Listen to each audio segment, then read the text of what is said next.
All right, welcome, people, to another Black Eyes TV production in the house. Today, we're going art, the direction of art, people. We've got the Black Eyes TV crew. We're joined by a nice special guest. I've got my usual co-host in the building, Mr. Riggs. Talk to them, brother. Welcome, people. Subscribe. Share the link. Get everybody in. Let's talk about this topic today, about imagery. And we've got two special guests today. And you know what? Today is a celebration because it's the big man Richie's birthday. Everyone that's in the house, need to press one. You know what? Happy birthday, turn that down. So, people, this is a special day and an understanding that we need to learn on the forms of history, understand the imagery, understand what's going behind us and what is going in front of us, understand the talk of Sankofa, and understand that we need to take the history and bring it forward to the forefront so we can upgrade it to move into that future. So we're going to elaborate in a couple of things and then we're going to go in. So people, subscribe, share this link, you know, and one thing I always say, buy black. So when I say this now is that we need to work together and join as one unity and begin to learn to be able to build. So I'm going to introduce our guest. Our first guest is Michael. Michael, introduce yourself and give us everything about you. Wow. Well, thank you for having me on this show. Really happy to be here. Exciting times. Well, look, I like to see myself as a cultural historian, but I've been called a para-academic and an autodidact. What does that mean? Well, look, I'm a retired businessman, and I devote myself to two things right now. One, helping in the black community, working with our young people, trying to bring them home and them to be the best they can be. And also, I have a passion for art, and in particular, the black presence in the Renaissance Europe. And that's what I'm going to be sharing with you today. Understanding images from that period, what they mean then, and what they mean today. Because one of the things I believe, and hopefully I'll have a chance to share this with you, is art is about connections. If art doesn't connect, then it doesn't mean anything. It has to mean something to us today. Because I believe in this, that all humans are interconnected in some way or another. You know, the Romans had the mother-in-law problem. The Romans had sibling rivalry. So these human emotions, they're not new. Maybe we express them in different ways, but nevertheless, they were there. So artists do that. They express those emotions, and we can look for them in the art, and hopefully I'll be sharing them with you as we go through the day. If I look at the things I'm doing right now, just to put it, what currently working on, there's two things I'm working on right now. John Blanke. Now, some of you may have got blank when you hear his name, but John Blanke is the first person of African descent in Britain that's recorded. He's in the records, so we know he's existed, and we have a picture of him. So those two things, the image and the record, make him special. He was the trumpeter to Henry VII and Henry VIII. He was their court trumpeter. And I write, and I'm doing a project around them. I'm inviting historians, writers, artists, rap artists, musicians, playwrights to celebrate John Blanke. And I'll share some of that with you as we go forward. The other thing I'm working on, you did ask me, Terry, you did ask me. Yeah. The other thing I'm working on, this is a new project that's come in the last couple of months now, is what I'm calling the Image of the Black in London galleries.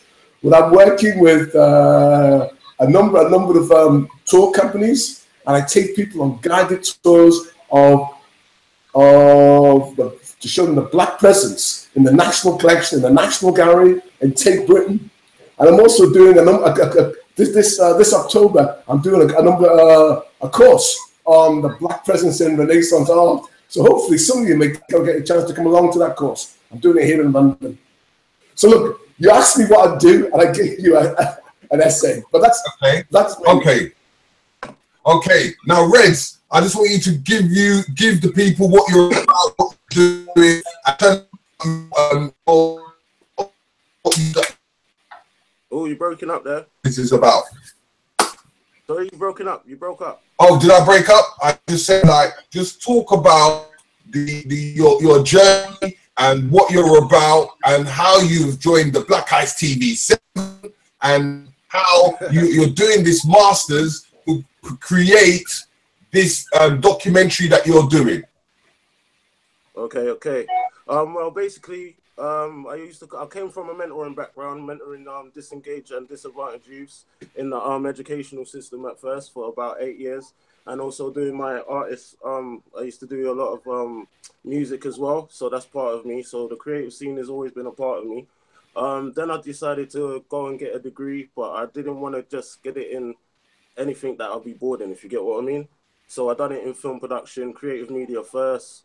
Then I done creative media production first, HND. Then I went in to do my final year degree. So I got my honors, and now I'm doing my masters in film production and documentary making. That was really to find my voice as a filmmaker, more than the techniques behind making films. So yeah, at this precise moment, I do a lot of filming for events, mainly black events. And right now I'm working on a documentary and a few short films as well. Documentary is called Heart Thou Spirit. Before I go there, I met you guys. I met Terry on the high road, funny enough.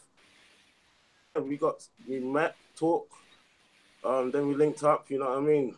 Introduced me to Richie, went down to the museum. That was a good day, you know what I mean? And yeah, then connected from there and started working together. And that's how me and Black Eyes TV met.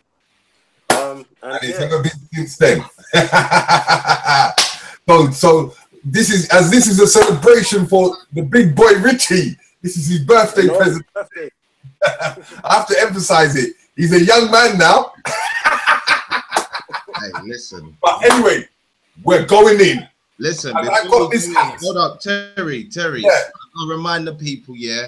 Again, you can see Michael going around the VA museum, breaking down some of the bits of art in there, already up on Black Eyes TV 7. Yeah, so go and check that out. If you're wondering who this is or who they are, there's videos. And again, with Reds, we're going to go deeper into his documentary, but there is an ad up on Black Eyes TV 7. So again, if you want to get the visuals of what these people are talking about and what they do, that is already up. So people go and check that out. Again, subscribe, show love to the channel. Thank you for showing love to me today on my Earth Day.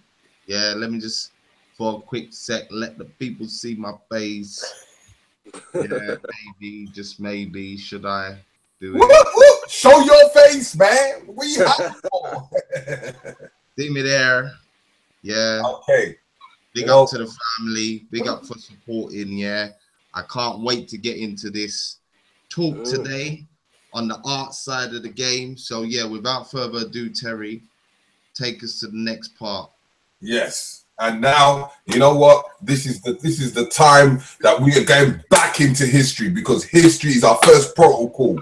Because I put it into 4 sections at the end of the day. We start with history, then we start with health and well-being, then we start with our thoughts and spirituality, then we go into forms of economics. So now we're going straight back into that history and giving you the information of how to even understand history. So we're going to go deep in. So Michael, give us an abbreviation of what we were speaking about earlier on about history itself. Okay, well, look, I guess I cut my... Okay, sorry. Okay. Hello, sorry about that. I got disconnected somehow. Thanks for that big build-up, that great build-up. What I want to share now is some work I've been doing on a 13th century black image. So bear with me if I get the technology right now. I'm going to this black light TV, yeah? Okay, I want to share my desktop with you. That's all. Okay, so no, that's not what I share my desktop. You're sharing on your screen, share my desktop. Let me get there now. We can see it now. You can see it now. I'm going to do it is. Okay. Now, well, can you see that? The interpretation of the Black President and the 1241 Doomsday Abbreviator. This is an exceptional, this is a stunning image. 13th century. This is a black man in the Doomsday Abbreviator. First, you're going to ask me, what is the Doomsday Abbreviator? Well, it's the shortened version of the Doomsday Book. Here's the Doomsday Book. What is the Doomsday Book? When William the Conqueror came to England, or conquered England, he wanted to see what he conquered, how big the land was, who owned what. And this is the record. This is the census of the day. But this census went deep. It just didn't do the land and the people. It did the cows and the sheep. It did the plows. It went inside the buildings. It was a detailed snapshot of England at the time. And any idea why we did this? Why he did this? None. Talk to Wow. us. Okay, let me tell you. You have to think now, this is the 13th century. You just conquered this land. So how do you make money from a land that you just conquered? Taxes. This is how William the Conqueror was going to tax the land. How he could decide how much money he could take from the land. Because you have to remember, guys, back in the day, the 13th century, there were only two power plays in town. The first was the king, the other was the church. You paid taxes to one and tithes to the other. Tithes, that 10%, that biblical 10% for that happy afterlife, to make sure that you had something once you died. Or equally, you had people who prayed for you when you died. So paying to the church was really important. But equally, paying to the king was just as important. And this is the king's record. And this is the Doomsday Book. It's in there, and you can see the 3 locks on it. It's got 3 locks on, so 3 different people had to be present when this thing was opened. The king's wealth, and this used to travel around with the king. The only problem with it, it's a bit big. It's a bit bulky. So what they developed, they wrote what was called the Doomsday Abbreviator, the abbreviated Doomsday Book. And it's by the way, it's called Doomsday because it's like the end of time.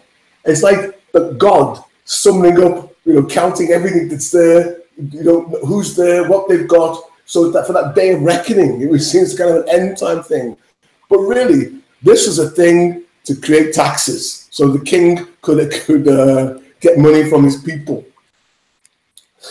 What we're looking at here is a typical page from the Doomsday Abbreviator. Let me try and break it down for you. At the top there, that says Warwickshire. Warwickshire is a county in Britain. And it lists the land, the owners of the land, and what's on that land. And if you look carefully, you can see it says Terra Regis. That's Latin for the king's land. The king came first. Each page you go through, you can see the king's, each county you go to, the king's property is listed first. And as you go down the page, these are the lesser mortals, the lesser elites, the barons, the dukes, I was going to say the poorer elites. Nevertheless, these are the people who own property, and they look to the king. But so you can see, if you look carefully, you can see red lines. Those red lines indicate important properties. And you can see, inevitably, the king's property here, he has more red lines than other people. The thing I want to draw your attention to is what we call a capital. That R with the king in the background, and that is where we are to find our black presence. Where the scribe who did this drew a very ornate capital for the King's Land in Derbyshire. Here we're looking at Derbyshire, and you can see our black presence there, and that's an I, and the I stands for item. And then it goes on to list. You can see again Terra Regis, the King's Land, and we can see our black man there. Now you could ask, why is a black man in this 12th century Birato, and what is he doing? Yeah, okay, my question. Okay, I have to be direct. We don't know. We know what the capital. It's a capital letter as part of the document, and there's many thousands of medieval scripts which have a similar format. We have a very ornate capital, colored in very beautifully, and then you have but why a black man there? We don't know. What we do know then, that we have this, but what we can interpret from that, and this is the important thing, that the scribe had a sense of the being black people. And we can tease out a little bit more from him when we look at the way he's dressed, what he's wearing, and the colors what he's wearing. I should just point out a couple of other things. This is the Domesday Abbreviato. This is a book for the king. So as a consequence, it's very ornate. So you can see the gold and the blue. These are very expensive inks. And that's why they've lasted so long, because the more expensive, the more pure they are, and the longer they last. Where other colors fade over time, these have stayed, and these are very intense. They're very beautiful, and also laying on the fact that because they're in a book, they're not opened very often.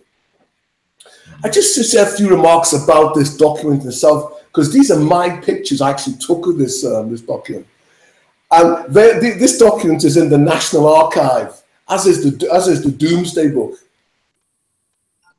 If you sign up to the National Archive, they will allow you to handle this document. Okay, it's in a special place, but nevertheless, any scholar can go and handle an original document. And I tell you, that was one of the most weirdest, awesome moments of my career as a historian, to actually handle, a 700, 800-year-old text, a national document, something that that really speaks to the ages. You could handle today as an ordinary person. So this is very accessible. Okay, you have to fill in some forms, you have to prove that you are a serious historian, but nevertheless, you can handle these documents. You have access to these documents. So I encourage all people to engage in particularly the study of Black history, because much of it is untold, and you can reveal it, and you can handle original texts like this. And this is especially an original text, but that's an aside. Let's look at the image. These are some capitals from the Domesday Abbreviato, and you can see how precious and wonderful they are. They're works of art in their own right. Beautiful things. They've got not just kings, child and imaginary beasts. So the scribe really had was really quite an artist in his own right, and has a really vivid imagination. Just look at these characters here. Quite extraordinary, vivid, and you can see that the golds and the blues really make them dramatic. But also really they're just emphasizing this is the king's land that I'm signifying here. And you can see the R for the Regis, the I for the item, picked out in the gold and the blue. Very precious. The one on the left is one of my favorites, of this kind of lion character. You can see it straight, its muscles straining there. Looks really intense and dramatic.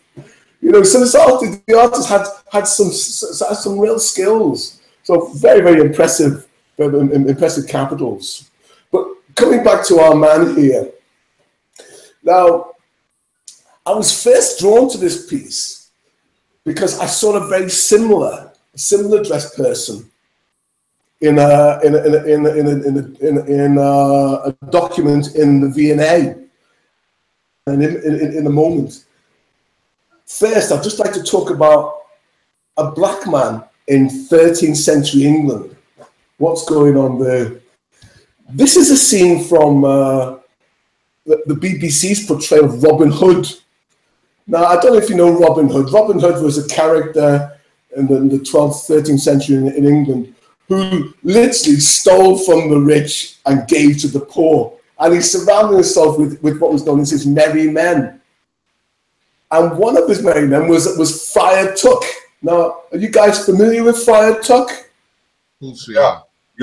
Well, Friar Tuck was, when I was coming up, tell me, you tell me, what was your Friar Tuck? What did he look like?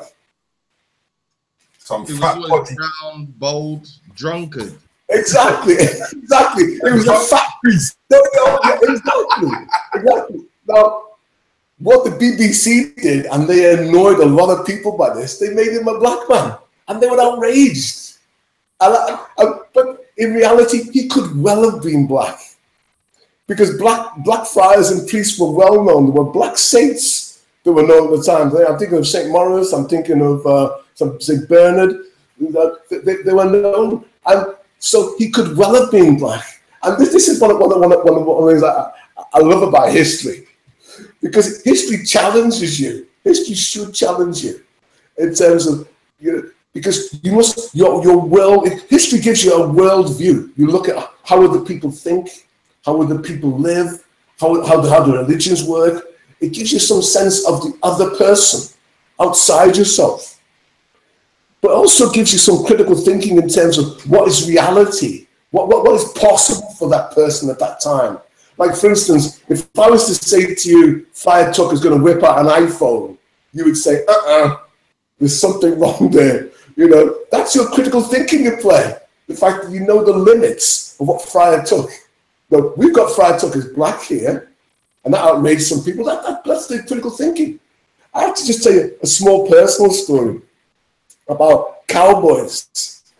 I didn't believe that cowboys were black until that scene in Blazing Saddles, where you saw the black cowboy. And I thought, even then, I thought they were, they were making fun.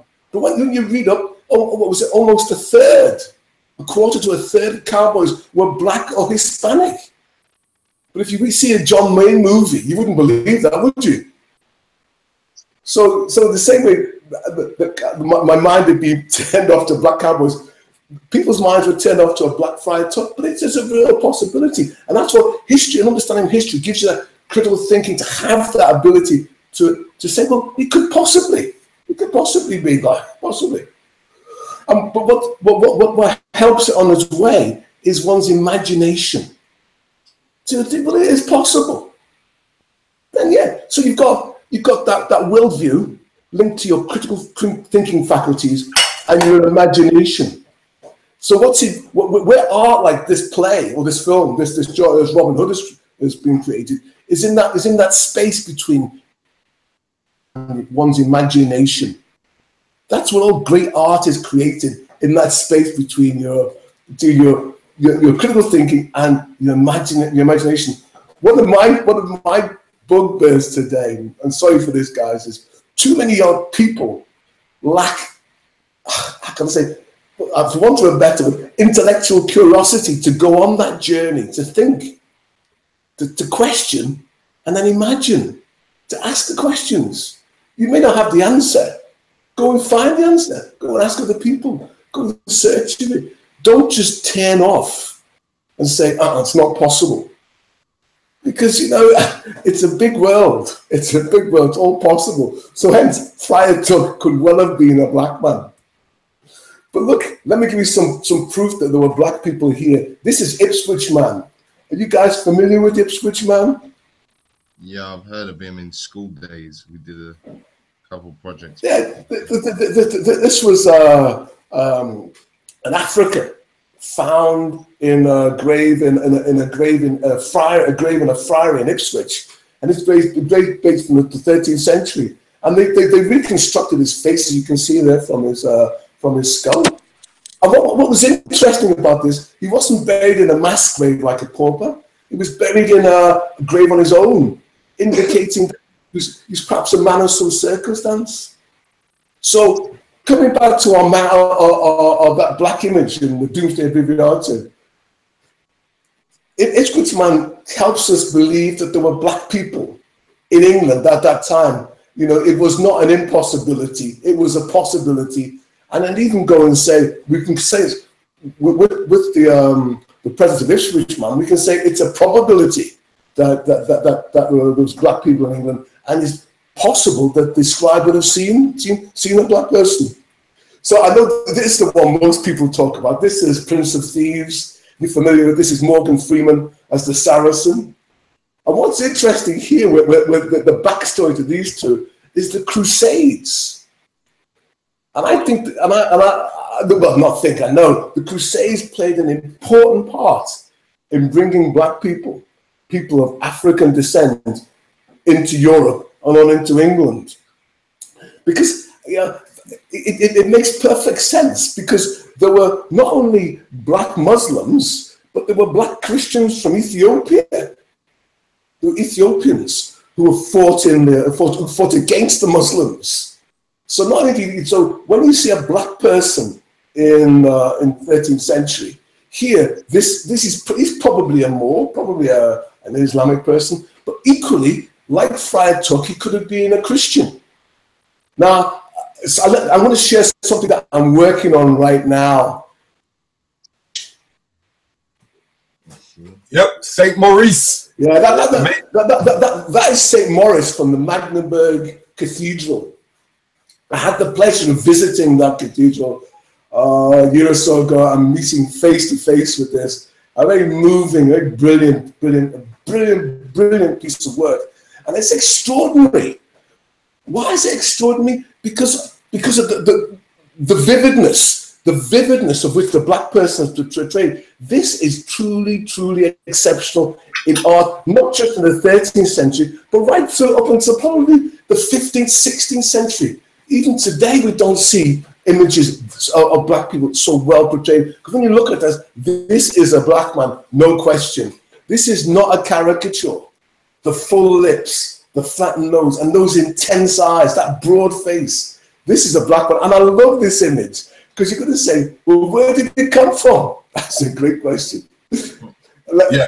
Michael, let me just do 1 second, yeah?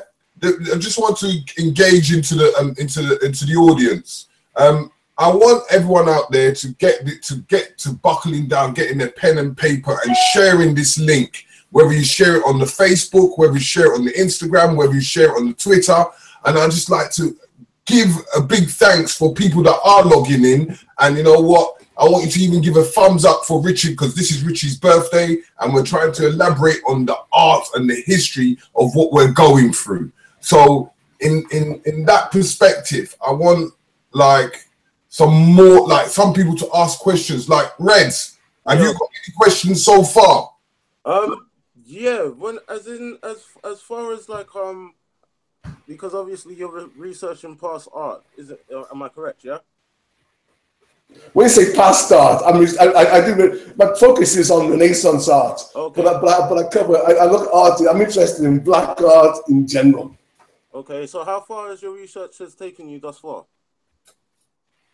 I don't understand the question. When you say how far has it taken me in terms of take this work for example, we don't know where this image comes from, because St. Maurice became black in 1251. That image dates from 1251. So the question is why? So we say how far I've got some ideas. I'm working on some theories. Just as I'm sharing some theories on the black presence in the Domesday Abbreviato, I can develop those theories. So when you say how far has it gone, keep progress in a number of areas. Does that answer your question? Yes, yeah, kind of. And are you particularly your research mainly is it mainly in the UK? Is it UK or Europe based? All of Europe. Okay, I like to. Yeah, it's Europe. I'm very much interested in Europe. My passion is the black peasants in England. Yeah, cool. But inevitably, it has to include Europe because we're an island. Everyone comes from somewhere else. So I'm particularly interested in that. And I'm now. It's now started to. I'm now doing some work in Africa. Okay. In terms of the Congo, and I'll share some of the research on that, and some work in Ethiopia from the 13th, 14th century. One of the things I'm really one of my on my bucket list is to get to Mali to see some of the libraries in Timbuktu, because I'm told there are libraries in Timbuktu which are in medieval Latin and English. Okay. Put your head around that. This is from the 13th century. So the documents from England made their way to Timbuktu. That was a center of intellectual excellence in the middle of Africa. Timbuktu, people came there from all over the world to share knowledge, to understanding. So I'd love to go on that trail today to understand how ideas change. Because one of my passion is, sorry for this, but I'm not going on, it's about how ideas move around the world. Ideas move through trade, through money changing hand. And we today think we've got the internet, it's fantastic. Hey, the news traveled around, but maybe not as quick, but it traveled around. Ideas moved around, and the world grew. Michael, that comes under kind of like what we call, like, as in say, most news will follow in the forms of the trade routes. Yeah. Would you exactly. say that? Yeah, exactly. Exactly. You look at the Silk Road. You look at the routes from Africa and Europe, and even one of the things I'm interested in is a thing called Black Athena. Are you familiar with Black Athena? I'm not too sure. Give us a little breakdown. Okay, Black Athena is a theory that says that the Greeks were influenced by the Phoenicians, which is the Semitic people or the Jewish people, and were interested by the Egyptians, meaning the Africans. Because the issue is, with historians, they believe that art history started with the Greeks. So philosophy and art moves forward from the Greeks, and it has no reference to Egypt or to Phoenicia, what things that happened before. They just move forward. And ultimately, that's a predominantly white narrative. Mm. And for me, just as a historian who likes to see connections, I think that's wrong. Let me tell you simply, if you look at the Mediterranean, you look where Greece is, you look where Egypt is, you look where Phoenicia is, these people traded. And once you start trading, money changes hands. I couldn't say that sperm changes hands, sex happens, people interact, ideas happen. So to say there's such a thing as Greek philosophy without any influence of Egyptian or Phoenician philosophy, there was how big it was, okay, we can discuss. But the Greeks did not do anything in isolation, just as the Egyptians doesn't. We all come from somewhere. There's a history, there's a background, and it's understanding and exposing that is what I'm passionate about. Yeah.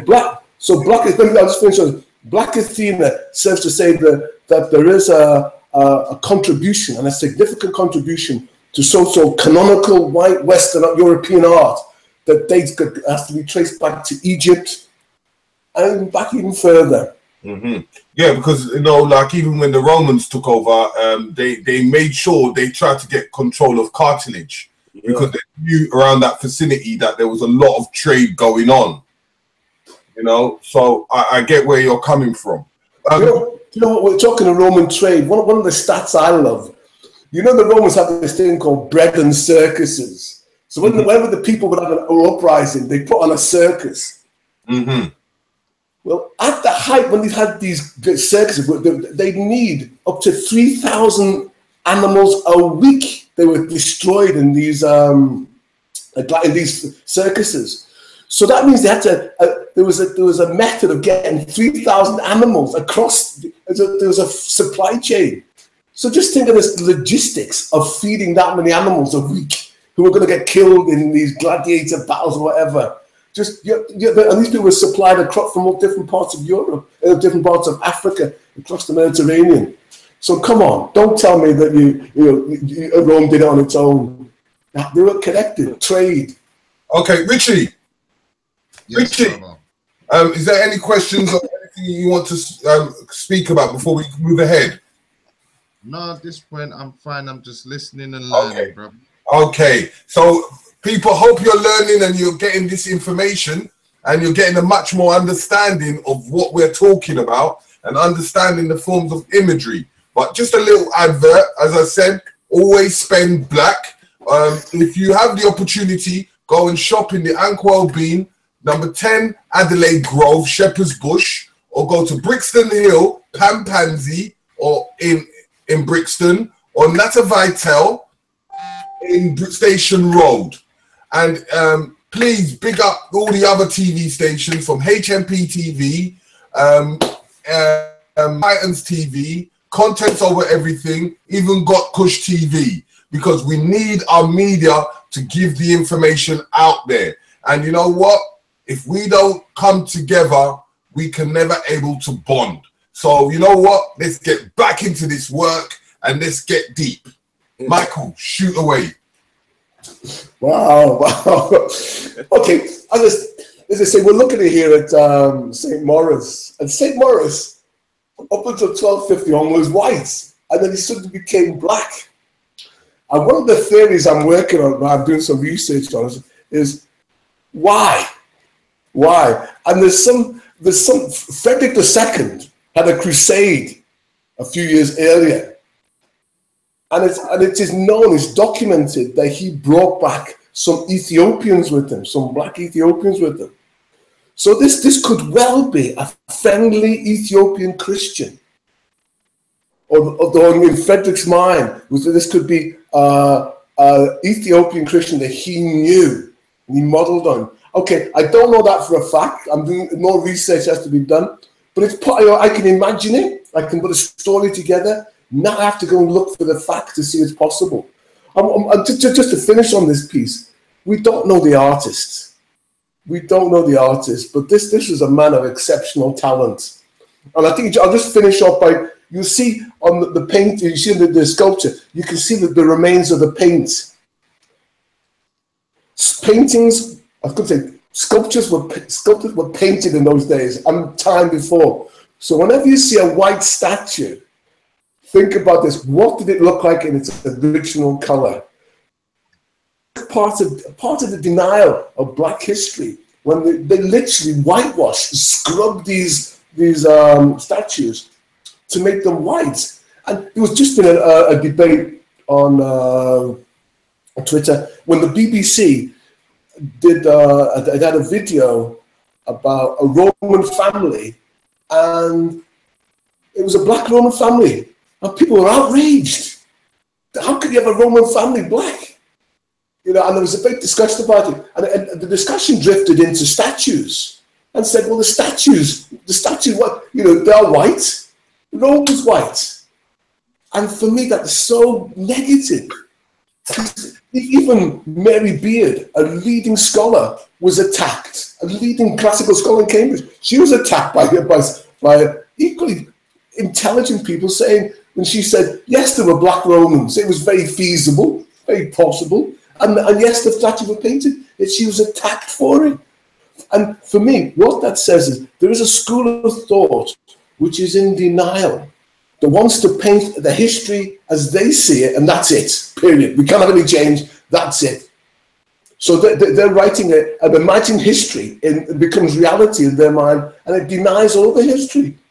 So what I'm looking for is a history that's open, that's ready to understand, embrace, and look at possibilities, probabilities, rather than, no, it can't happen. No, it can't happen. And I get so angry at that because it's a mind switched off. It's a mind switched off. Okay, just one last point. The recent film Dunkirk, big movie, a really important movie, talking about a very important part in British history. And there was question whether there were black people at Dunkirk. Yes, there were black people at Dunkirk. There were black people, but there's a denial. No, but when I say denial, there's this thing called, well, it wouldn't seem right. People wouldn't expect them to be there. Get real. They were black people there, just as black people in the Roman times, black people in medieval. There were hundreds and thousands, don't get me wrong. But nevertheless, we were there. We were there. And that's the history I like to celebrate. Sorry, I got a bit excited there. I should calm down. Okay. But anyway, I should calm down. No. Listen, there is no calming down, Mike. Everything makes perfect sense, and I think people need to have that passion about understanding their history. And again, it's only when people hear that kind of passion will it spark certain people into researching for themselves. Thank you. And then they can get that same imagery for themselves in their own head and understand what it is. Because again, you can look at imagery, but this is where I get what you're saying about imagination. Once you open up your mind to these possibilities, to these realities of your black presence in history, in Europe, in England, that's where your mind now, the connotations, it's a rabbit hole. Yeah, it can go anywhere, it goes everywhere. Exactly. Don't ever think it's about calming down. I'm loving the passion. TV7, go into it. Yes. Birthday boy. Yeah. Anyway, I just missed out something quickly. I just want to give a big out salute to Black News 102, Dagger Squad, Black Atheists, all the American counterparts, Baba TV, Black Magic, all the YouTube channels in our American counterparts. So I just want to big them up and promote them. Even people like Garfield, Monica, Sinetter himself, and many more. Please shoot away. That's it. And let me remind the people as well, probably tomorrow, day after, there will be the interview with Professor James Smalls going up when we was over stateside. Baba Haru will be going up. And we've even got an interview, nice and exclusive from Sarnetta to go up. Plus Brother Reggie, plus Brother Jabari. And we got the Q Butter guy in the house, doing his thing as well. So look out for those interviews on the UK-USA link up. And don't forget, we've got the big man himself from the UK as well, Mr. Oyinka, in the interview that we have got from him on the Othello. And it's the young Othello, the young Othello before we knew who Othello was. Yeah, a new take. A new take, a new day, a new era, more information. We are digging. We are digging, getting the information for the people, by the people. So, yes, let's get back to work. Okay. Coming back to that image from the 13th century Breviato, I want to try and understand a little bit more about him. Okay, we know the word, we believe, described knew or had some sense of a black presence. We don't know what this person did, but we have some sense of what the scribe thought of this person from the way he's dressed. And the way it came to me was when I was looking at, there was a piece in the V&A, and it's this piece here. It's an orrery, and the orrery is a piece of cloth. So it's a piece of cloth, woven cloth, embroidered cloth, which went on the back of the priest's chasuble. This is a garment by the priest wore at mass. So this would the congregation would look at this work, would look at this cross as the priest did his business, as he ministered the mass, and this shows the passion of Christ. It shows him being whipped. It shows him being whipped by people. I'm going to look a bit deeper at them. We see him on the cross, surrounded by his mother and John and two saints, and then above him, God looking down. But the thing that really impressed me, if you look at that middle panel, or the second one from the bottom, if you look at those two characters whipping Jesus, now they look kind of familiar, don't they? Mm-hmm. They look familiar. Now, Now, this is an open question, guys. Now, are they black? They look Arab. But you know what? When you know, as I do tour guides as well. I take people to that Victoria and Albert Museum where that specific thing is. The way they described it, as in the dark person, the dark man. So it instigates to me that there's only two ways that could be.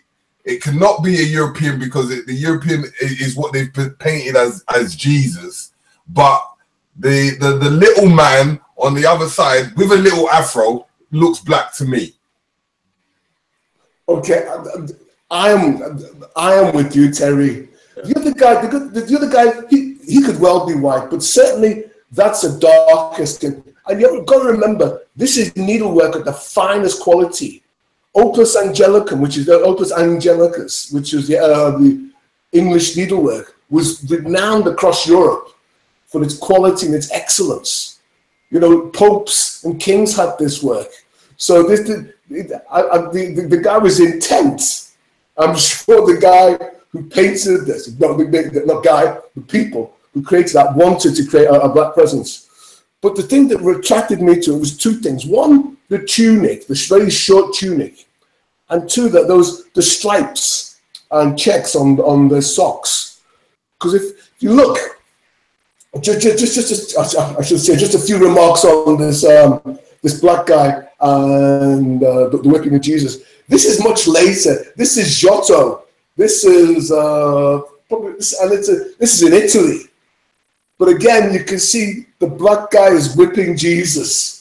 So I guess we put this. There's a train of thought that says that this is all part of putting black people down as negative in terms of the Bible talks about being the son of Ham and all the negative things that come upon blackness. And part of this here, you see that they're attacking Jesus, they're whipping Jesus. You see here, whipping Jesus, the black man. But coming back to those two characters, if you look at our character, can you see how similar they are? And they're both British. This is, but in different meaning. This is the capital is from the Domesday Abbreviatur, from a book, from a text.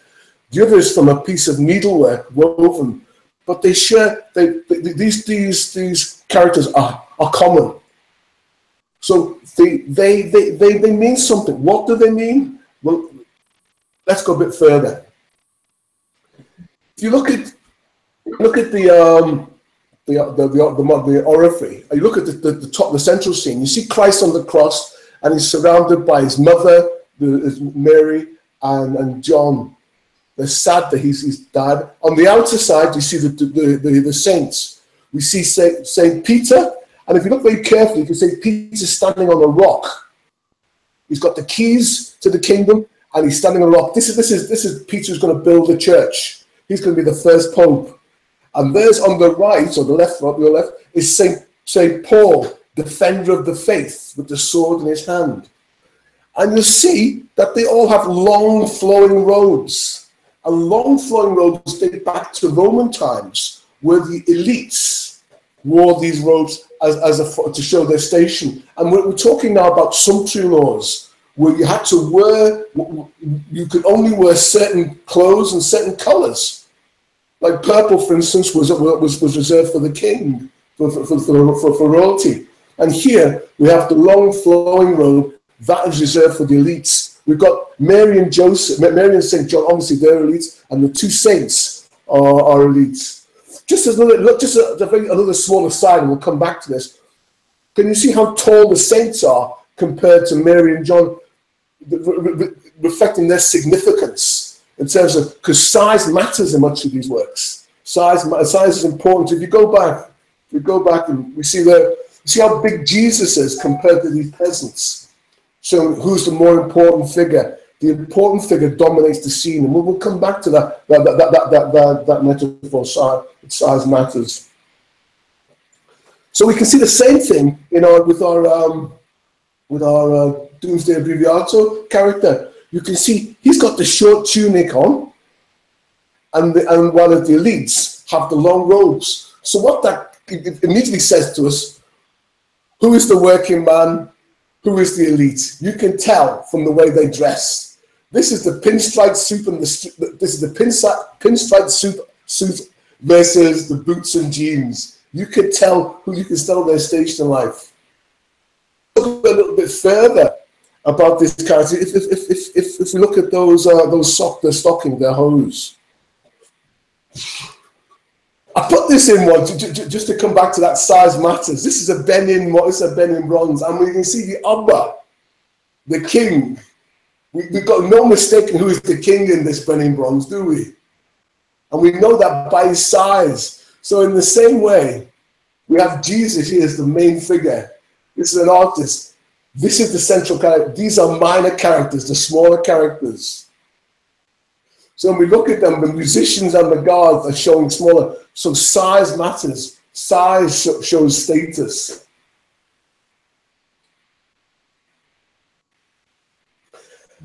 I may have gone a bit faster. Did you see those images? Yeah, we saw them. Yeah. Okay, good.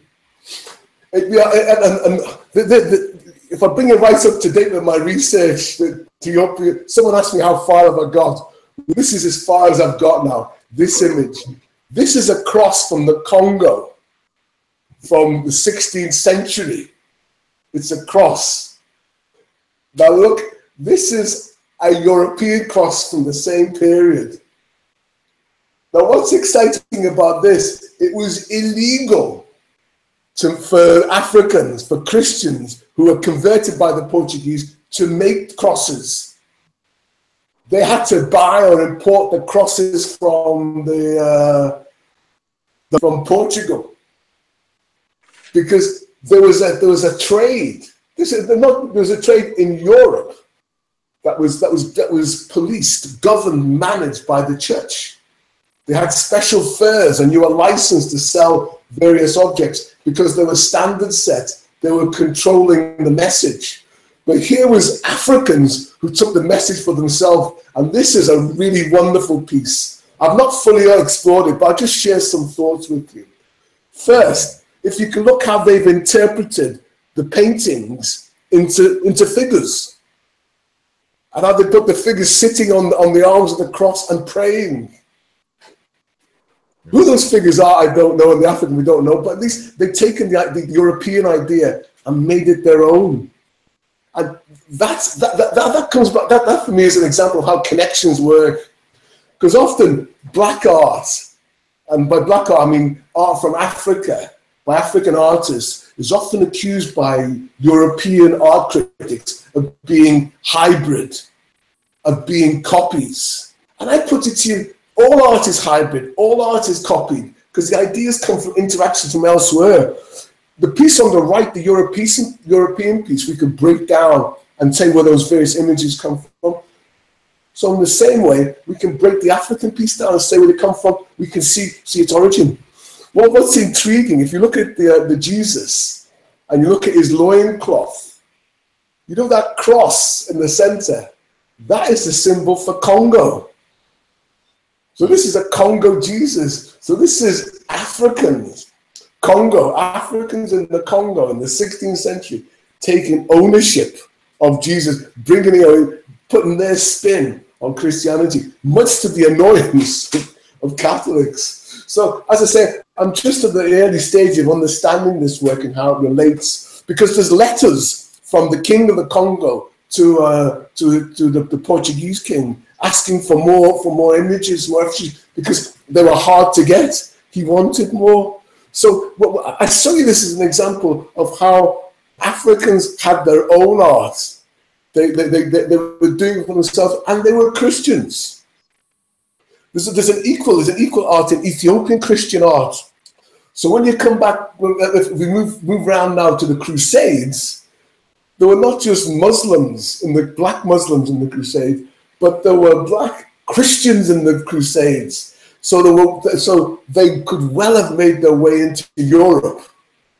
And so what I'm trying to make the case here, just make you realize that there is many ways for black people to make it into Europe, and not just as slaves, not just as slaves. Now, I've been speaking now for almost 40, 50 minutes, and it's the first time I mentioned the word slave. Why is that? Because slavery was something that didn't happen too much later now, because we're in the 12th, 13th century. I'm not saying slavery didn't exist. There was slavery in Africa, of course. But slaves in Europe didn't start appearing until the late 14th, early 15th century, when Portugal started to really do trade, to trade in slaves with Africa. Up until that, there were free men. And even then, and we'll talk about this on my next talk, when we talk about the slavery in Renaissance Europe. It's not the slavery, the chattel slavery that we know in America. It was a different kind of slavery. Slavery that had a legal status, had a code, and the slave there was not the brutality that we associate with American slavery. But that's for another talk. So I show you this piece to see that there were black Christians who could have well made their way into Europe. So coming back to our man here. So far we know that he's we know he's black because he looks black. We know he's a working man. Socks. What about those variegated socks? What did they tell us? Well, this is a work from Titian. Titian painting. He painted. He was the first person to do this image of a white mistress with a black servant. And you'll see that if you look at the black servant, he's got stripes on. He's got stripes. Now these stripes are significant. We'll look at another work by Titian. This is Diana in Action. And this is Diana being attended by her servant. And her servant is dressed. Let me tell you why she's dressed. Because only the gods are naked. So when you look at Titian's work, the humans are dressed, whereas the gods are naked. And what Titian is portraying here is very subtle, and we only found out this through X-rays. Because if you look at his other work, he does a similar work to this. The servants are white, but here he's painted a black servant. And the argument goes, they've done some X-ray analysis, and you can see he scratched out one face and put another face, a black face in there, because he's trying to infer that Diana, although she was the goddess of the moon, he painted it in a very strange. If you see the whole painting, it's a very strange painting, and the argument goes now that what he was trying to portray Diana as the goddess Fortuna, because Fortuna is a woman. Goddess Fortuna has black and white. It's half black, half white. You can see it. You see the goddess there. And here he's got the two together, that black face with the white face to signify that she's the goddess Fortuna. Now, that may sound a bit bizarre. You know, if you look at the whole work, I can give you an example. You just look at how that Titian has recreated Fortuna's house, because it was built on a slope and there's glass there. But if it's for another, I'm happy to do that in another story. But what I want to bring to really want to bring your attention is the stripes that she's wearing there. Yeah. She is wearing stripes just as the little black boy is wearing stripes there, just as our man is wearing stripes. What do those stripes signify? Well, there you go. Today we see these stripes. What they're about for our man is a misinterpretation of the Bible. In Leviticus 26, I think it is from memory, where he talks, where God talks to his people and he says, do not put two different colors together. And it was a misinterpretation of do not bring two different cloths together, meaning don't make an object out of leather and linen. You can't sew them together. It will not hold. It will destroy. So here, in putting the two different colors together, it means they're going against the word of God. So these people here are ungodly. They are not of us. They're outsiders, they're outcasts. And you see that in the day. You see that jesters, the court jester has the hoops, has the stripes. Yeah. So whenever you see stripes in medieval things, you will see them as minimum, they'll be working people, they'll be servants. But most times there'll be something odd about them, something not quite normal. And that's what this is saying here. Those socks, those variegated socks, and that hoop dress indicate that this man is not one of us. He is an outsider. He would not be well accepted in the message. He would not be well welcomed. And that image, as I indicated, is still with us today. The stripes. Stripes are still seen as something negative, something servile, something not appropriate. So when the scribe who did this painting, he was trying to portray the man as he's trying to portray these people as villains, as people who are doing. Here we have the guys whipping Jesus. That is not a good thing. And so what they're saying here is this guy. We don't know what this guy was doing in the Induta Granato, but I would put it to you, it was not a good thing in the scribe's mind. There was something not quite right about him. Now, that's as far as we can go in deconstructing that character. That his presence is not so positive. It's not so positive. But for me, okay, you're going to say, well, that's negative about black people. Okay, you may well be right. But what it says to us is that we were there. You know, we just didn't come in 1944. But we've been there since time. And I put it to you, and I'm very strong on this. I can trace a black presence in every century from 1000 up to today.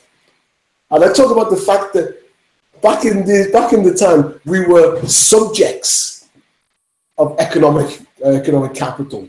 This guy, he's a servant, he's a working man. But today, we are creators of cultural capital. You know, you look at people like David Antije, the architect who did the museum in the African American History Museum in New York. You look at Maggie Pokerin, the astrophysicist. Yeah. You know, there are so many of us today. You look at Chris Olafili, the artist. He created the tapestry it's now on display in the National Gallery.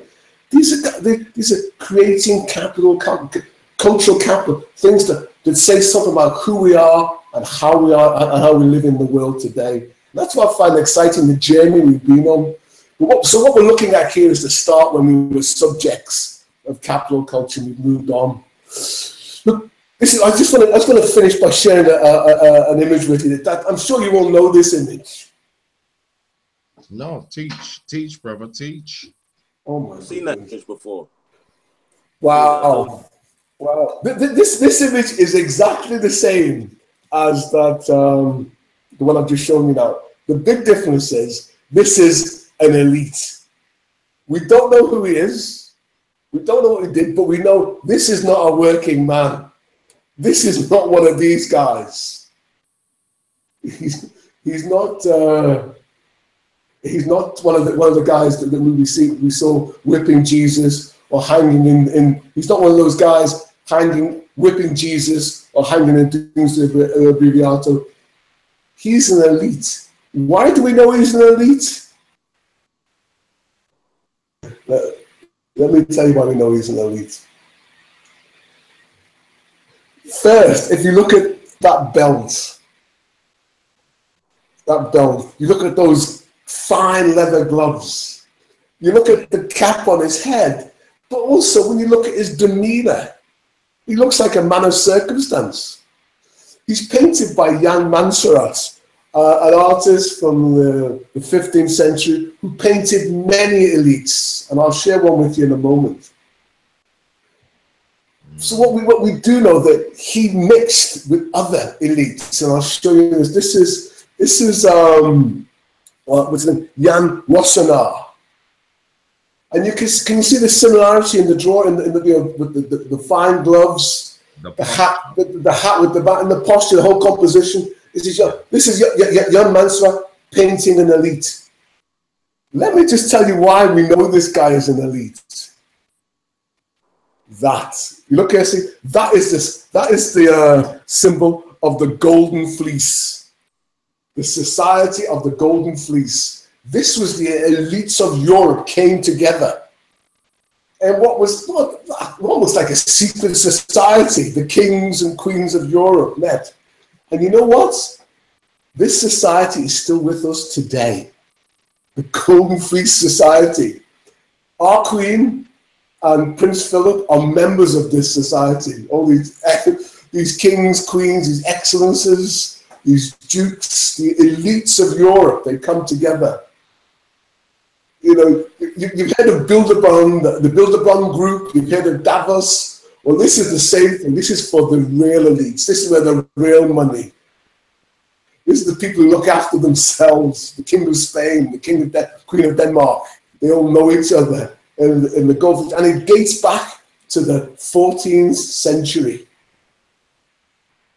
So what that says to us, that certainly that the artist Jan Mansura was known to the elite. It also says to me, when you look at this, do you think Jan Mansura knew this man, painted this from life?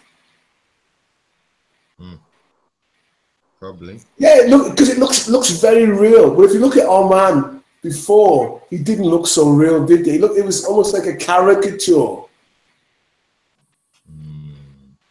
Yeah, do you know the fact that? But they both dated the same date. No, this is 2 centuries later. This is 14 something. That was 1241, 200 years. But in terms of the artist's skill, the artists have greater skill here in reproducing a black face. He was a much better artist. He's a more skilled artist. The scribe who painted our man was not the best at reproducing faces. It was more a caricature, as I say, rather than a face.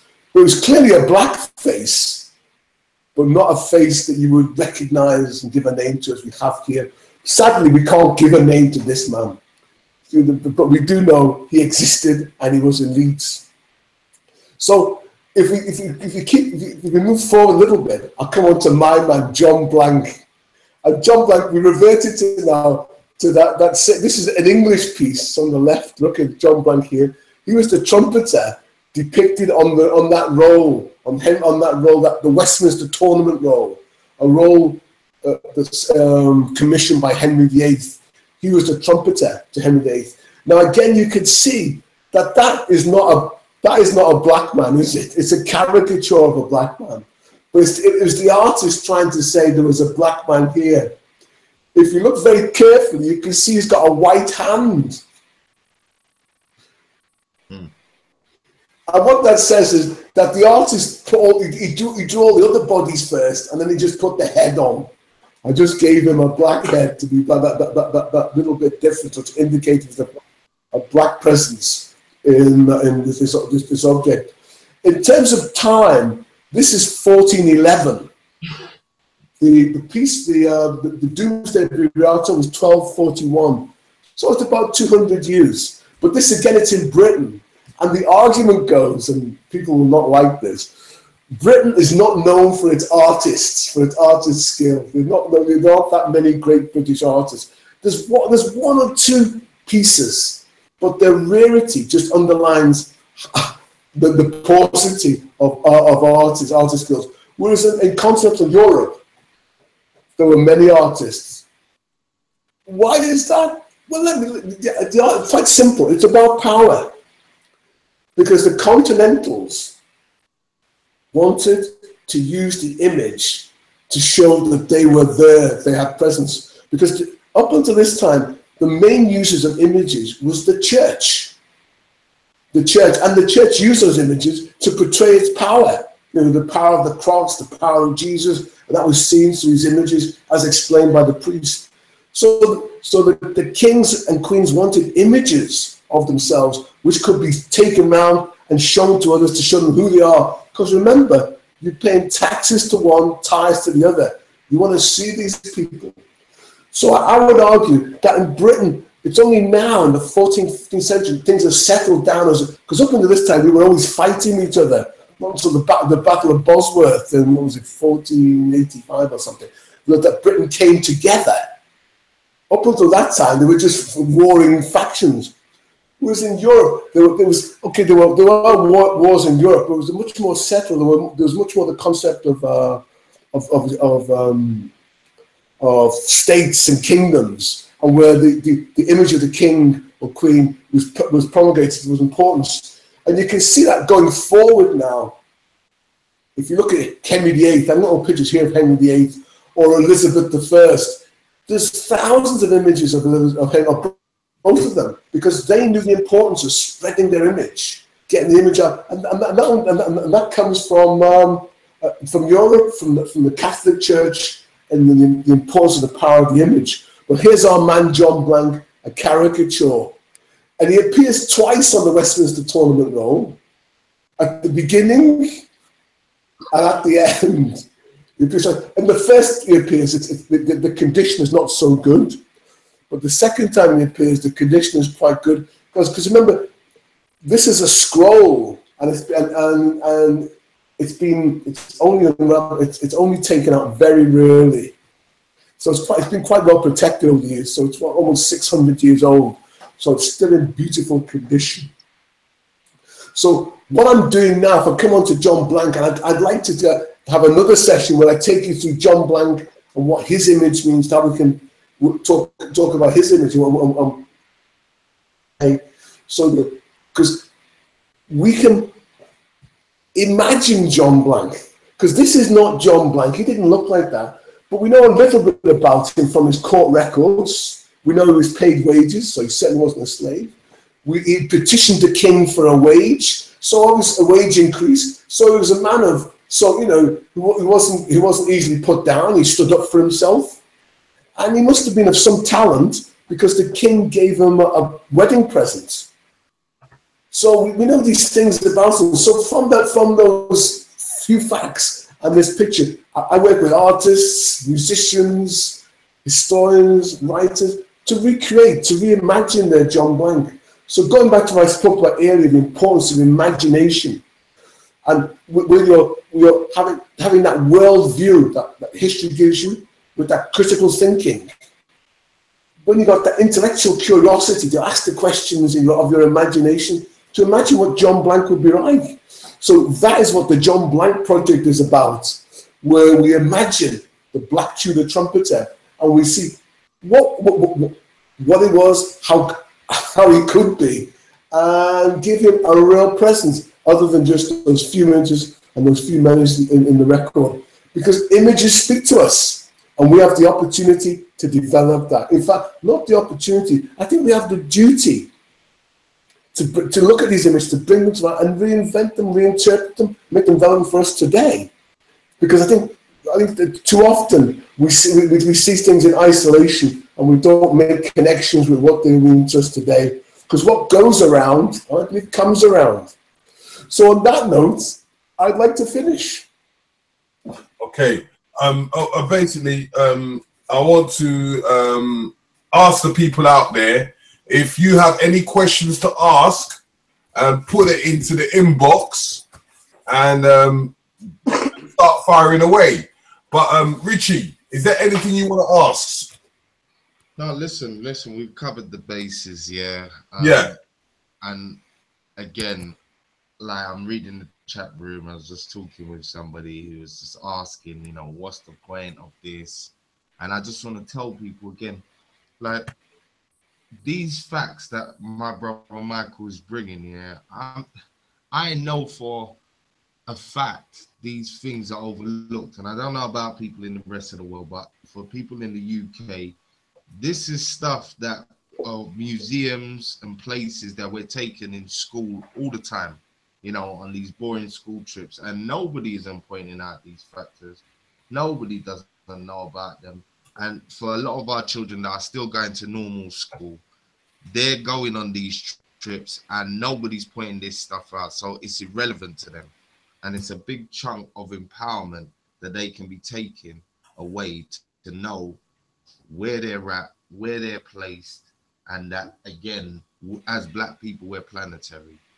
Yeah. Yeah. So So and again, this is that's what the I kind only thing I want to make yeah, clear to everybody. because you know you got to understand in that format that that for every time we put our children into the schools, and understanding that when we put them into the schools, they're going to learn the European system. And for them to learn that European system, that is just one side of things. So enhance when they are going into the schools learning about Henry VIII.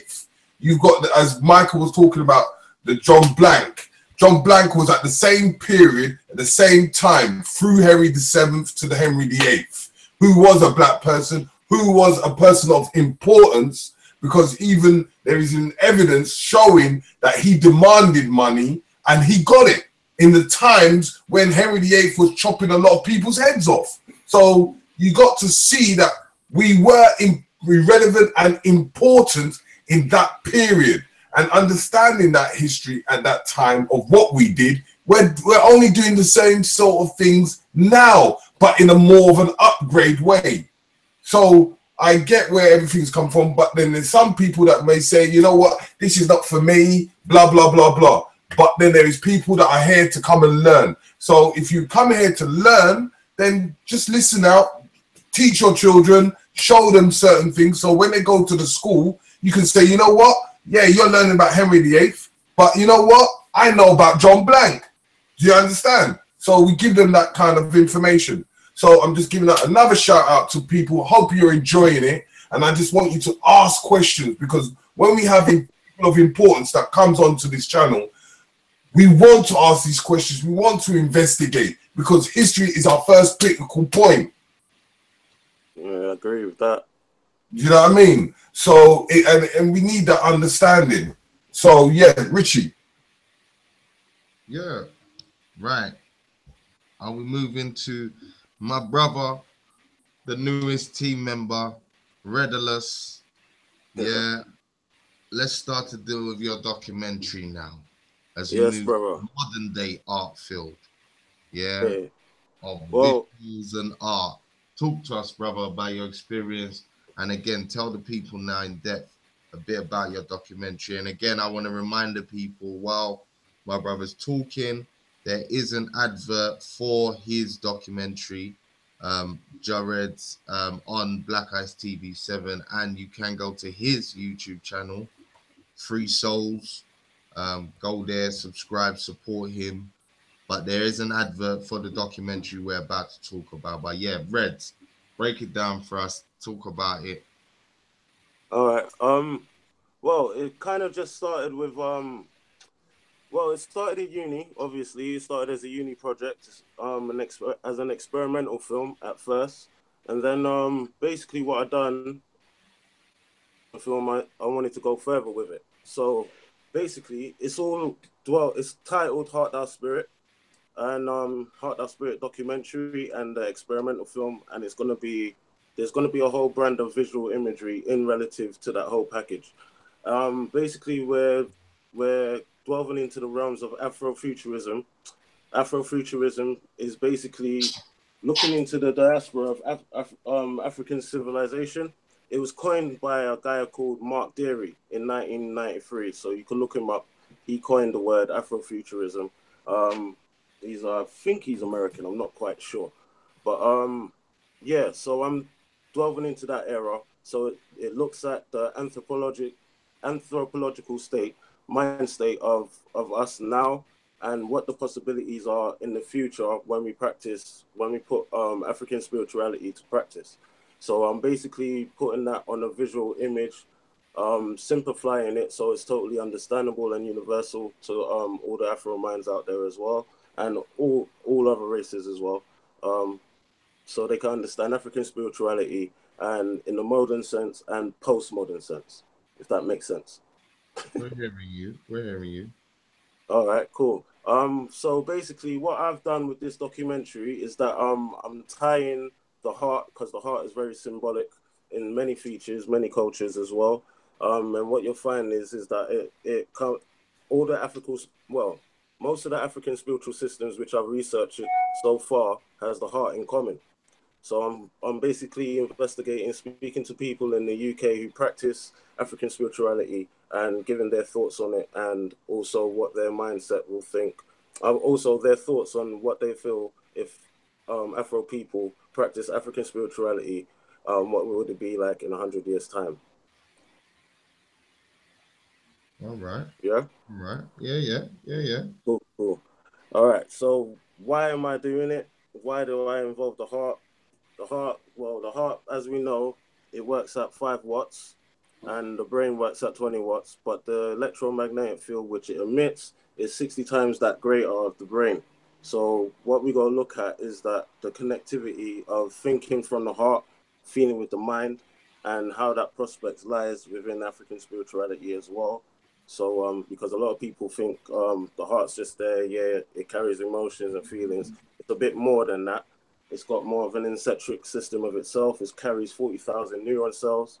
So all of these aspects we're going to look at within this documentary. So it's a one series. The first series is 10 episodes. And yeah, the first episode is complete, almost ready to go. And yeah, if anyone got any questions about it, just let me know. Well, again, what kind of people can we expect to see within this documentary? Because you're saying it's going to be parts, different parts. So tell me the kind of like. So where are we going with part 1 now? Yeah. All right, part 1, first season. We're still working on a few people to get them involved, and we're still searching, as you well know, Richie. And the first person is Edison from Ancestral Essence. He's in the first episode. We also got Dino K, who's an entrepreneur within the Black community, and he does his own movements as well. Gained a few interviews from Galactic Clyde. He's also involved with it, gives his piece and his mindset on it. That's all involved in the first episode. We also got Anthony Browder, clip snippets of what he thinks that what it will take in 100 years' time, what it will be like if we practice African spirituality and African law. And yeah, so yeah, we got those 4 people for the main feature thus far. Terry co-hosting it in a little in particular clips where I was able to have the opportunity to film as well. So yeah. Okay. So again, people, look out for that. Yeah. Heart Thou Spirit. Yeah. Is the name. You're going to be able to see hopefully some of that on the channels, and maybe even televised. That's what I know my brother's plan is for. So again, check it out. This is the kind of content that we're trying to bring, not just interviews. We're trying to do the documentaries. We're trying to and Richie, is there any forms of Rez, is there any forms of clip that you can share with the public? Yeah, I could show you. Why not? And Richie, we have a few people in the comment section trying to comment, and they make me laugh. all I'm gonna say is this here to my brother L. Yeah, look, everybody's moving at different speeds, and as you're saying, yeah, in the comment section, yeah, a lot of people are dead spiritually, a lot of people are dead mentally. Yeah, and I'm with you. Yeah, and this is why, again, sometimes, especially on this YouTube platform and format, we got spoon feed certain people.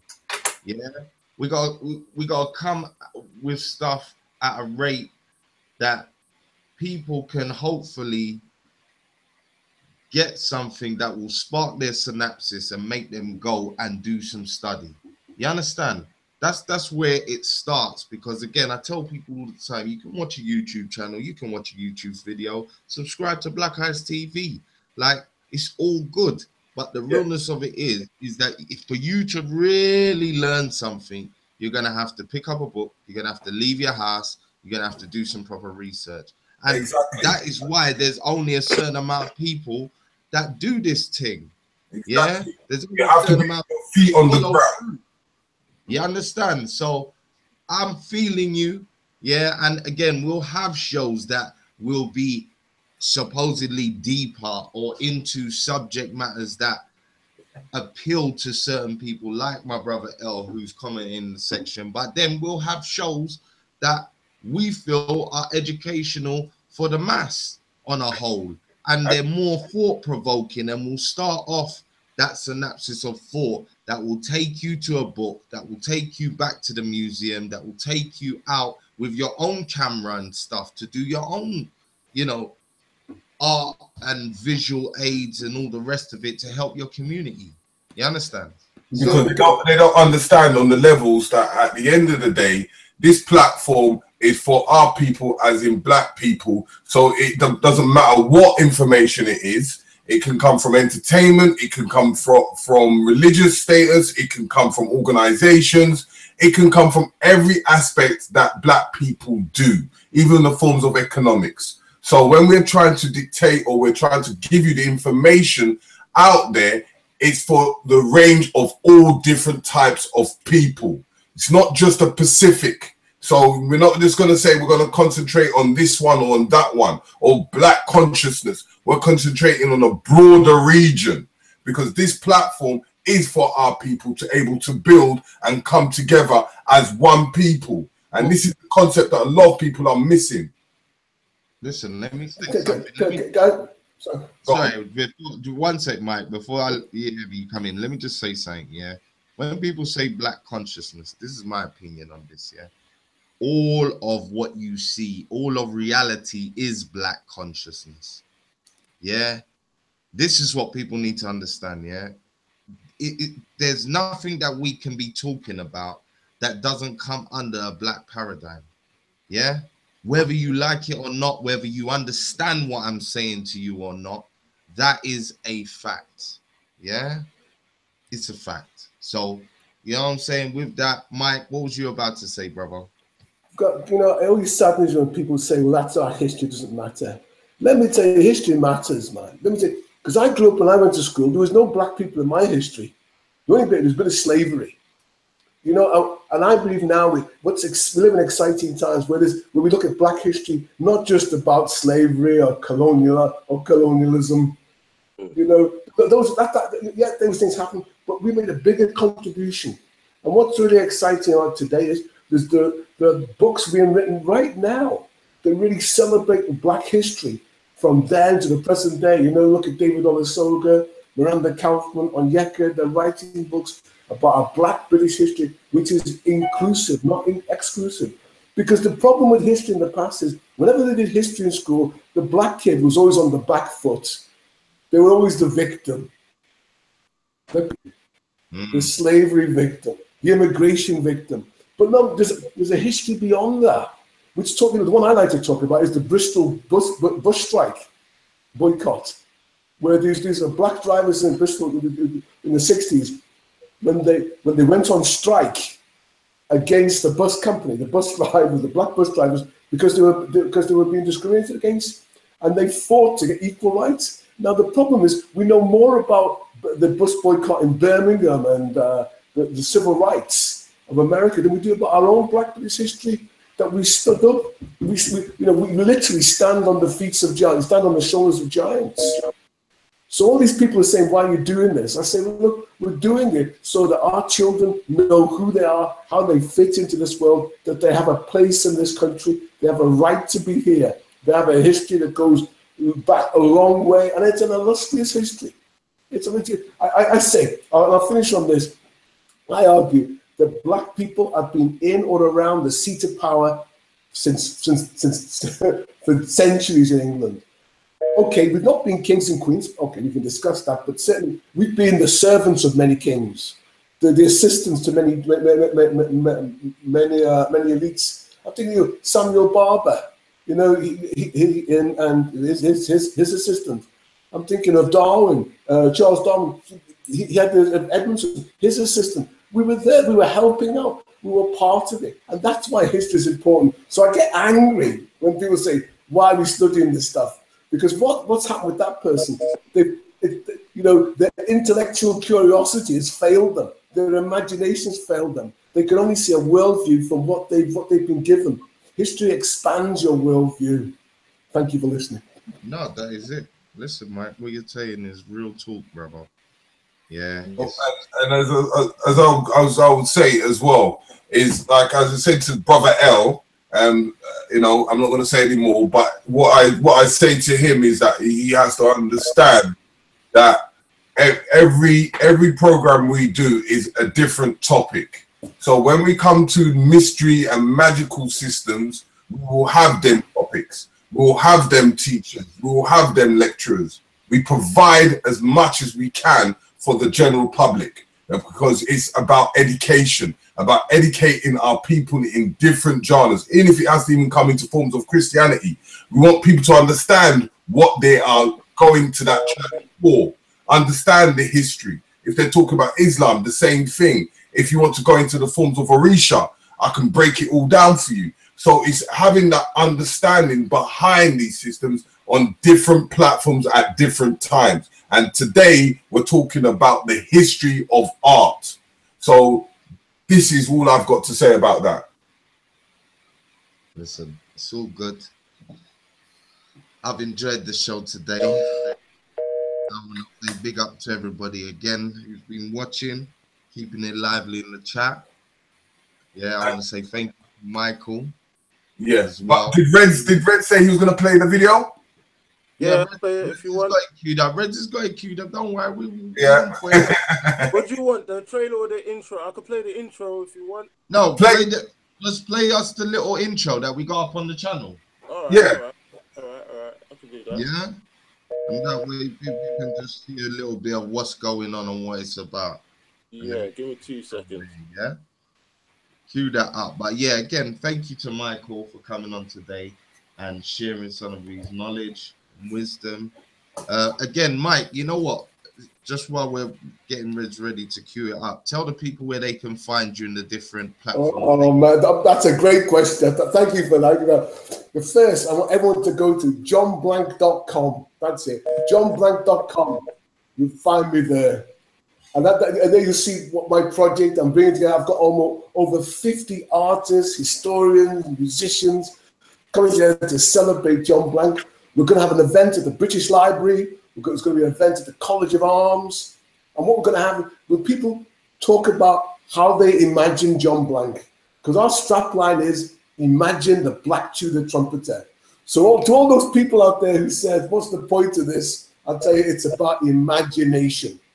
All the great works of art, poetry, literature, film, come from the imagination. And hopefully John Blanke will inspire your imagination. So look me up, johnblanke.com, JOHNBLNKE.com. And how can I get to your blog? My blog, it's all johnblanke.com. And the other thing is, if you Google, I'll put it up. Go in. Just a sec. No, I got a sec. Let me. I'll share this with you here. Are you ready to go, Reds? When we're ready? Yeah. When you're ready, brother. All right, cool. Yeah, go in, Mike. Show us what you're showing us. Oh, I was just going to put the link in it. It's http://johnblanke.com. There it is. Everyone should see that. You get there, you'll find everything about John Blanke, what I'm doing. And some of you may want, if anybody want to make a contribution, get in touch with me. I'll talk to you about it. Artists, musicians. Cool. Loving it. johnblanke.com. All right. And we'll post up the link as well later on in the description for the video so people can find it there. Thank you. Yeah, brother. Run the track. Have you got the screen sharing up and running? Is that up? Can you see it? 1 second. No, we're looking at you. You got to go to your options on the side to screen share. Options on the side to screen share. You're looking at me still? Well, we can see you, yeah. You're looking good. Yeah, we're looking at you, bro. We can see. Because I'm playing it off the computer, not off of there. No, play it off do the screen share off the computer. Can you do that? You're on the computer. No, I'm on my tablet. Oh God. Don't worry about it, brother. If people want to see the advert, then yeah, as I said, go to Black Eyes TV 7. Yeah, and you can see the advert for Heart Down Spirit coming straight from Jar Reds. And Reds, can they find the linkage to the trailer? Sorry? That's Go on to A TV link Free to the Store. trailer. The link to the trailer. Yeah. The link to the trailer is you can find it on my Facebook on Free Souls Productions, or you can go on to TV 3 Souls. That's TV 3 RESOULS. Sorry, I'm just trying to get the camera back to normal. Okay. So Richie, as it's your birthday today, and we're trying to give it on a straight note, I need you to give your preference on how you are today and what you want to do in the future. boy. Come on, the public want to know. The public are listening. They're calling out. Birthday boy. You're a funny guy. Hey, listen, so far, all I can say is thank you to everybody for supporting Black Eyes TV from the beginning. Yeah, for the last couple of years, it's been the saving grace of my life. Yeah, let me say that. So thank you to all the people that keep supporting and coming on. And again, we're going to have all sorts of live shows going on. You know, all sorts of projects coming up, as well as live events in the community where we'll be live streaming them as well to Black Eyes TV 7. We're going to have the USA, UK link-up shows going on over economics, history, science, health. So look out for those shows to come.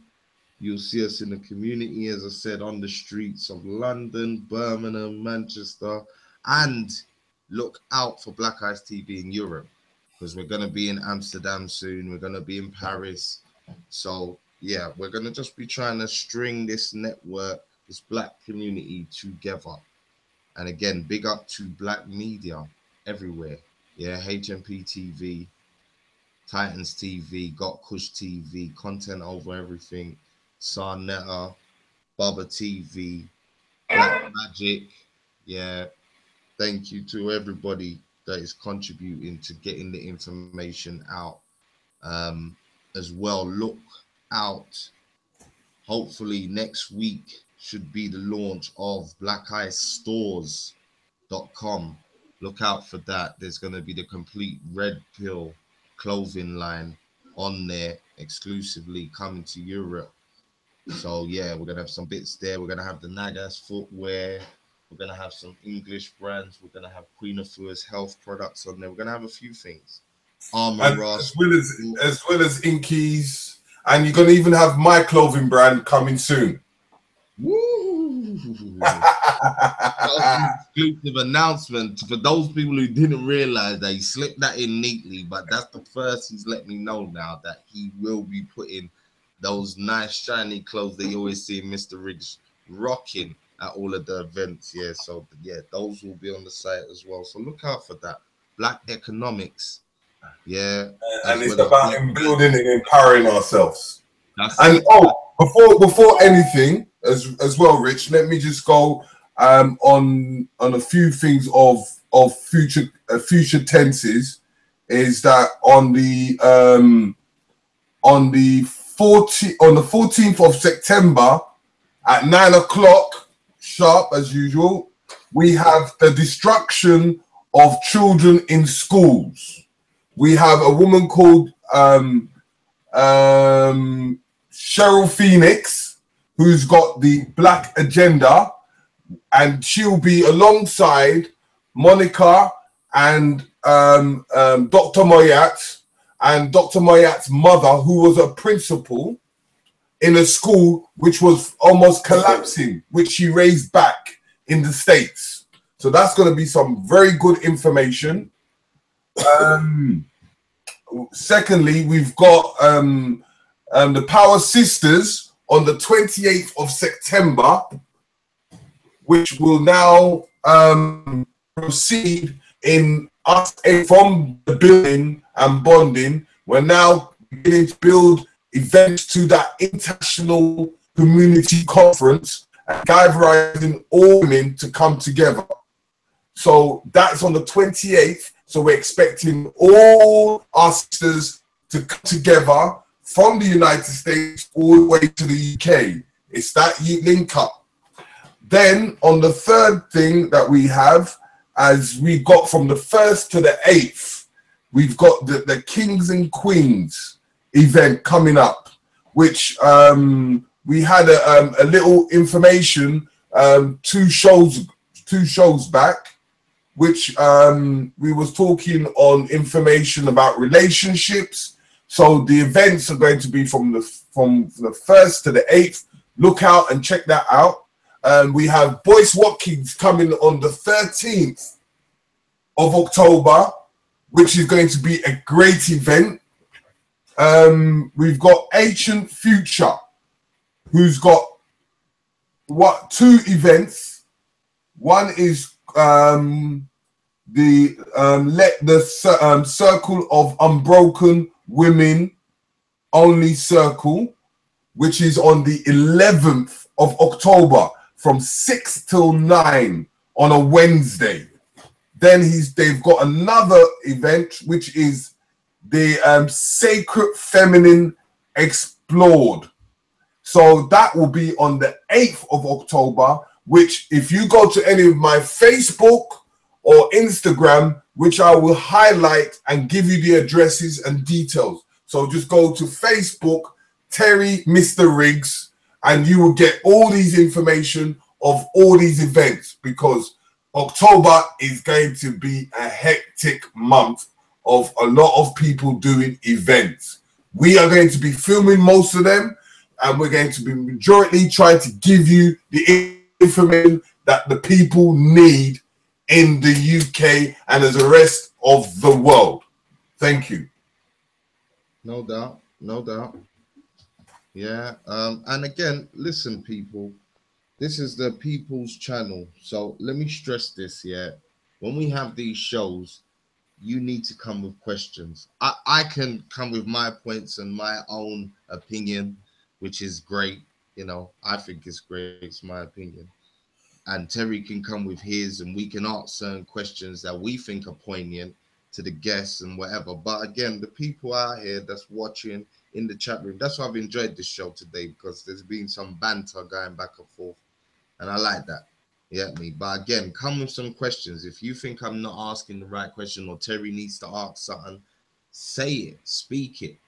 Yeah, say it and speak it, and I will definitely home in on it, and we will highlight it and talk about it and get it out there. And again, if you have a suggestion for a show, you have a suggestion for a guest, feel free, email blackicetv7@gmail.com. Yeah, find us when you see us on the street.